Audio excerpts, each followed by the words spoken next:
Le symbole anarchique du A dans l'eau est en réalité un symbole franc-maçonnique. Des groupes politiques ont commencé par signer leurs attentats terroristes de ce signe, les médias se sont chargés de la publication et la désinformation, puis les entreprises ont commencé à vendre ce symbole, ils en ont fait un style vestimentaire, un comportement, une façon de penser. Le A dans l'eau est encore une pyramide encerclée d'un soleil. Le O représente l'ordre, et le A représente l'anarchie. Ça veut dire l'ordre par l'anarchie, ou l'ordre par le désordre. Parce que nous savons tous que l'anarchie est une chose qui n'existe pas en ce monde. Pour connaître la véritable anarchie, nous avons besoin d'une grande catastrophe naturelle, comme le séisme en Haïti, qui a donné lieu à des scènes anarchiques, c'est-à-dire, le peuple jouant lui-même le rôle du policier. Certaines avanceront l'idée que la plus belle anarchie se trouve dans l'union entre le peuple et les forces de l'ordre, mais encore une fois, il s'agit d'une idée impossible, d'un rêve, puisque les policiers ont peur.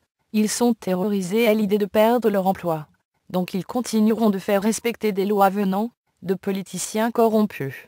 C'était la même chose pour les infirmières qui donnaient les vaccins de la grippe A. Elles savaient bien que quelque chose ne tournait pas rond, mais elles n'avaient aucun droit de parler du complot pendant les vaccins. Elles risquaient de perdre leur emploi, leur maison, leur vie. Elles avaient tous été terrorisées par leurs supérieurs à ce sujet. Tous avaient reçu des directives très claires. Elles avaient comme devoir de nous dire que les conspirations n'existaient pas, en cas de questionnement de la part des vaccinés.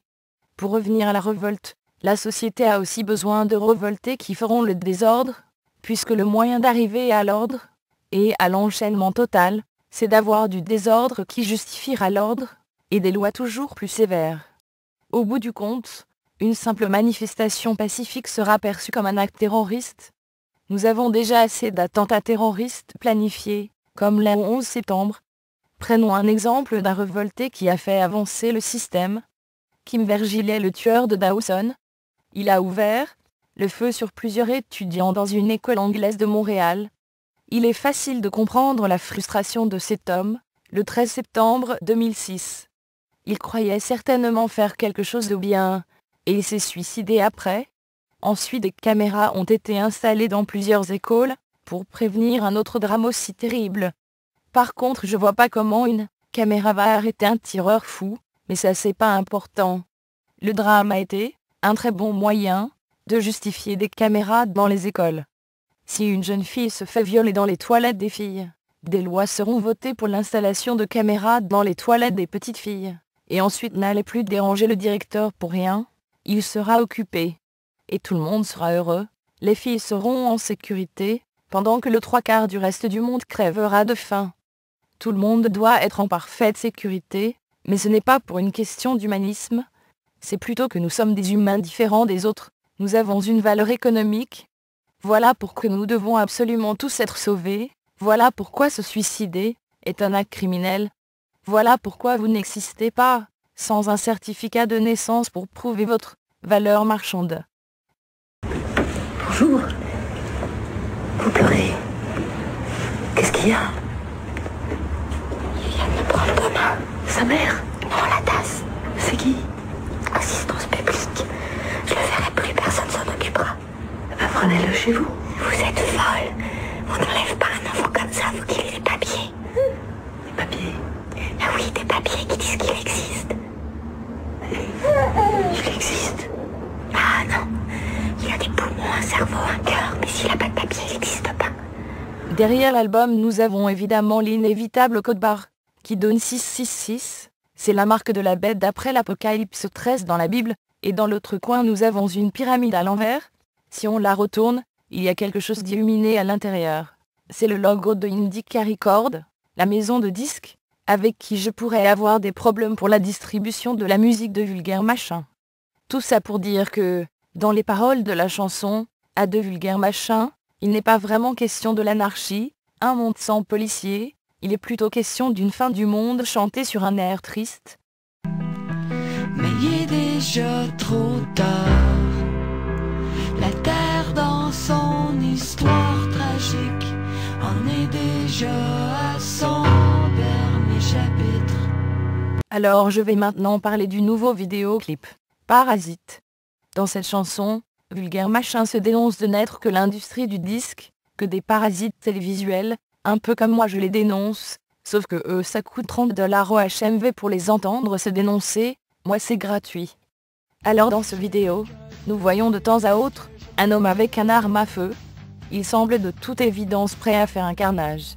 On ne sait pas qui il va buter, mais c'est très louche, puisque Vulgaire Machin parle de leur complicité avec l'industrie du disque. C'est comme s'ils avaient quelque chose de lourd sur la conscience. À 2 reprises nous entendons cette phrase, « J'ai récolté ce que je mérite », et à chaque fois, nous voyons en même temps le gars, avec son arme à feu, regarder. J'ai récolté ce que je mérite. J'ai récolté ce que je mérite.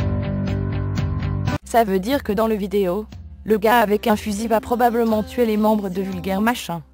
Et au début de vidéo, les membres du groupe ont l'air d'être morts.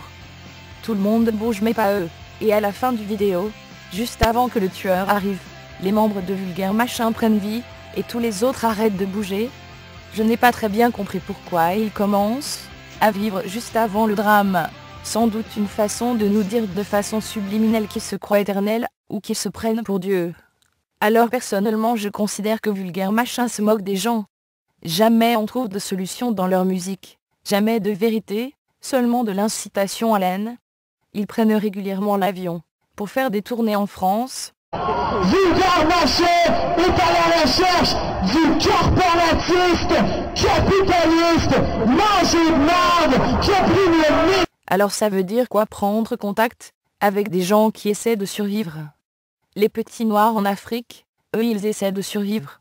Pas Vulgaire Machin, ils chantent des belles paroles, mais ils agissent pas. D'après Wikipédia, Vulgaire Machin aurait la question du tiers-monde à cœur. Mais dans l'album Presque Soldate que je vous parlais, on entend Guillaume et Marie parler du tiers-monde justement, voici leur vision. 11 millions d'enfants qui meurent par manque de nutrition et de bouffe sur la planète par année. 11 millions! Mais moi, ça me dérange pas tellement à Montréal. Moi non plus, je m'en crisse. Je pense que ce qui nous fait chier, c'est de le savoir. À suivre, peut-être, mais c'est pas sûr.